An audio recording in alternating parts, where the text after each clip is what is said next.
Hi everybody, I'm Susan Aposhyan and I am a body-mind psychotherapist and a body-mind centering teacher.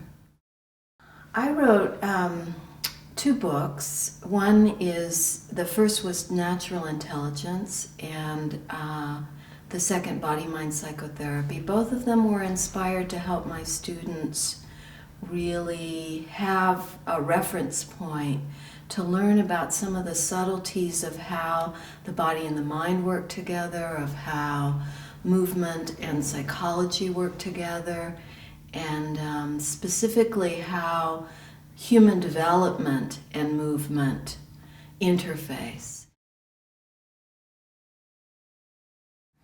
The definition I use for natural intelligence is a synergy between all of the different intelligences of our bodies.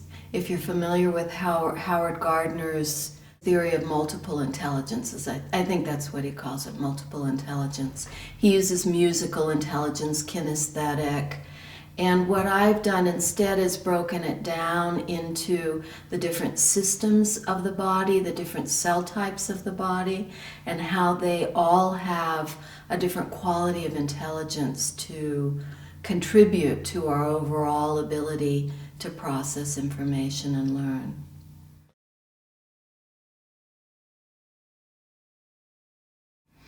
I think it's very important that parents today have some sense of global intelligence, a broader sense of intelligence than just intellect. Intellect is a very limiting part of our intelligence, and with the advent of the super baby movement about 5 years ago, where people are really pushing cognitive knowledge with their children, it skews a child's development into the intellect exclusively.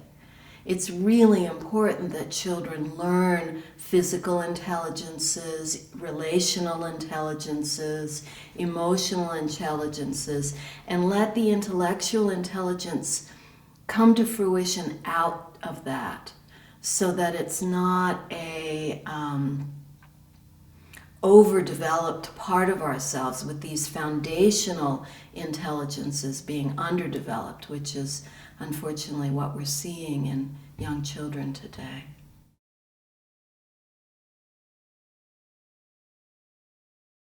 In a sense, I like to talk about the frontal lobe of our brains as being the newest toy on the planet, and we're just enthralled with what it can do and want to explore it, most of our days, most of our lives. Most of us are enthralled and deifying the frontal lobe of the brain and pushing it to see what it can do. The result is that we're neglecting other parts of ourselves.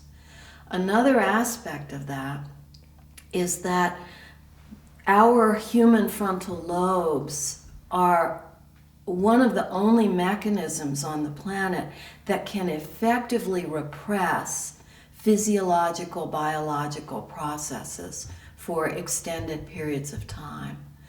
So, because we're able to imagine what is not and repress what is, or dissociate from it, then we do. And we've been enjoying that ability fully for a few hundred years now, and we've gotten pretty good at it. And unfortunately, we're seeing that in the behavior of young children and their sensory disintegration, their neurological imbalances, and their lack of movement abilities.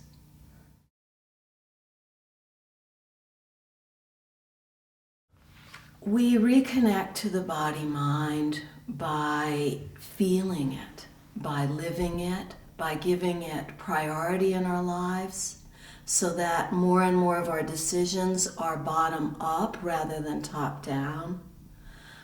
We reconnect by believing in the importance of it. Our frontal lobe has to decide, oh, I'm not that good by myself. I really need to be a whole person and part of the whole natural world. And so our frontal lobe has to decide to turn back toward the body And many of us are making that decision on a daily basis, and that makes a huge difference. For parents to understand the importance of doing that within themselves and letting their children live and grow up in an environment that does that is essential.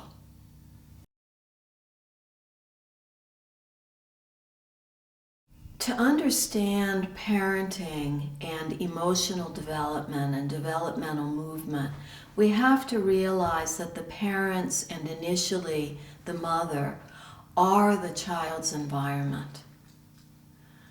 The child learns everything from the primary parents. The child learns how the primary parents are in their bodies. The child learns quickly what the primary parent is feeling and is afraid to feel. The child naturally molds to all this, and that's a very physical process. The shape of the child, the shape of the child's body, the shape of the child's movement is a molding in relationship to the parent. What the parent can tolerate, what the parent can see, what the parent honors and values.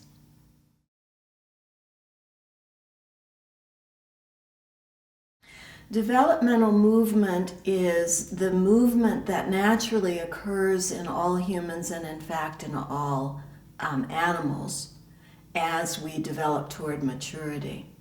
We have an internal blueprint that we're following. All mammals have a very, very similar internal blueprint. It looks different because of our gestational periods.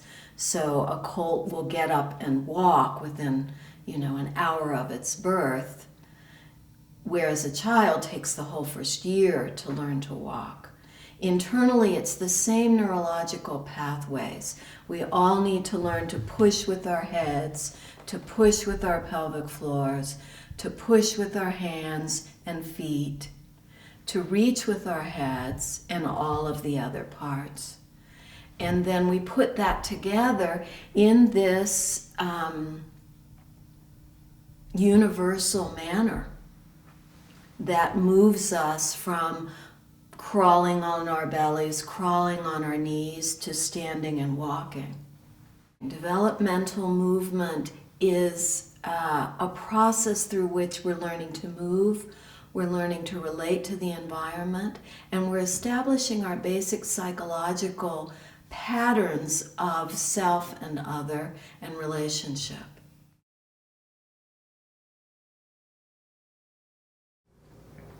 When I'm asked to work with children, I always ask the parents if I can meet with them separately. And I try to teach the parents to do as much as they can on their own. Children don't need more input, they need better input. If parents can understand development as a whole, they can use developmental movement as a practical tool to get a handle on development. By understanding a complete cycle of opening to ourselves, opening to the world, receiving and digesting, yield, push, reach, grasp, pull, then parents can support completion in children so that children aren't just bombarded by a myriad incomplete stimuli that overwhelm their nervous system, that fragment their very beings. They can be supported to complete, do one thing, beginning, middle, end, and create a sense of a wholeness, an experience of wholeness.